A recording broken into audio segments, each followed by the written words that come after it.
Hey everyone, so this video, as we start talking about some armbar stuff, I'm going to be talking about just about the thumb positioning when finishing the arm and how external and internal rotation of the shoulder plays a part of the braking mechanics as well as the potential escapes that our opponent has. So Kevin's actually was confused about the idea of having the thumb pointed up because Rob's never taught that here and that's all he's used to. When I first started jiu-jitsu, I learned thumb up means go for finishing the armbar. Or even just having the palm facing up to finish the armbar. The main reason why that was taught is that if my thumb is up, my elbow is pointing straight down, and so obviously within the context of the typical armbar finish of bridging in and pulling the hand down, the elbow is placed perfectly that the upwards direction of our hips will counteract and create the hyperextension at the fulcrum of the elbow, causing the armbar. But control-wise, braking mechanic-wise, it's a bit weaker. And so what I want to talk to you today about is advocating actually starting to get the thumb pointed downwards, causing internal rotation of the shoulder. So Kevin, if you just lay down.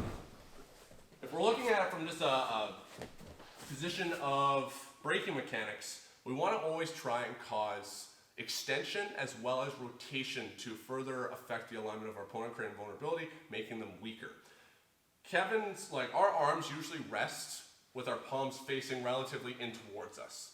So the thumb pointing up, even though we start flaring and creating this open elbow, Kevin's actually still quite strong in this motion within a curl here.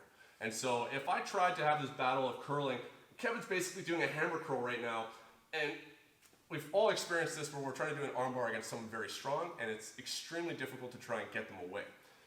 If his palm is facing up, once again, very strong curl. This is how we practice bicep curls at the gym. A lot of battle here. But if I take his hand and I point it downwards, this also starts to immediately start moving his elbow out. So see right now, his elbow's pointing right down to the mat. If I do this, the elbow starts lifting away, causing more internal rotation of the shoulder. If I have just the back of his hand and now Kevin tries to curl back towards his chest, it's a hell of a lot easier. It takes a lot less work for me to control this because Kevin is a lot weaker. With the talking about controlling the position and the potential escapes, thumb up means go in the sense of a submission, how it was traditionally taught, but to us, thumb up means it's time to go for the hitchhiker. So if Kevin gets external rotation of his shoulder, look how his body has to move. His head can stay relatively low to the ground, and as I turn him here, his elbow lifts, his shoulder turns over, he's able to get immediately back to a turtle position. If I take his thumb and point it down, even just to the side here, it doesn't have to be all the way down gladiator style, but just by being here, his elbow starts to track upwards like this, creating kind of a kimura, that external rotation of the shoulder, or internal rotation of the shoulder, sorry.